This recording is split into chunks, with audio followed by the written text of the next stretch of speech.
Nagsimula na po ang Ramadan o ang buwan ng pag-aanuyo o aayuno ng mga kapatid nating Muslim. Paliwanag ng isang eksperto sa Islam, hindi raw pagpapahirap ay hindi pagkain sa panahon ng Ramadan. Paraan daw yun ang pagpapatibay ng pananampalataya at pagpapasalamat kay Allah. Nakatutok sa Marisol Abdurrahman. Ang Saudi Arabia ang nagdeklara ng pagsisimula ng Ramadan, ang banal at ikasyam na buwan ng Islamic calendar. Nang makumpirmang nakita roon ang buwan, naging hudyat na rin ito ng umpisa ng pag-aayuno ng mahigit 1 bilyong Muslim sa buong mundo. Nataon din na Biyernes ang unang araw ng Ramadan na itinuturing na mahalagang araw ng pagsisimba sa moske ng mga Muslim. Kaya kahit masama ang panahon, madilim pa lang, nagsidatingan ng mga kapatid ng Muslim sa Golden Mosque sa Quiapo, Maynila.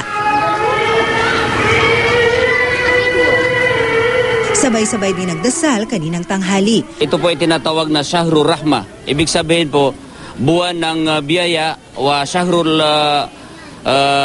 Quran. Ito po ay buwan ng pagbabasa ng salita ng Panginoong Allah Subhanahu wa Ta'ala. Oo nga, nagpapagutom pero hindi exactly na pagpapagutom kung hindi pinapakiramdaman yung pakiramdam ng mahihirap.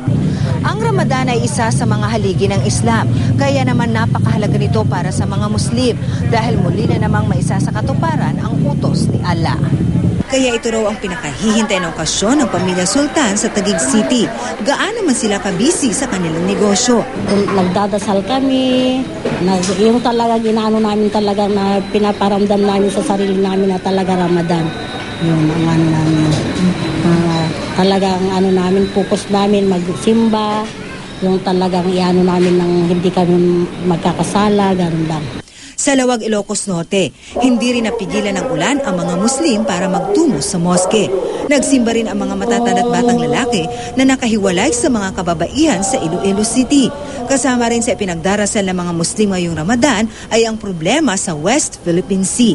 Nagpaabot naman ng mensahe ang palasyo sa mga Pilipinong Muslim na nagdiriwang ng Ramadan.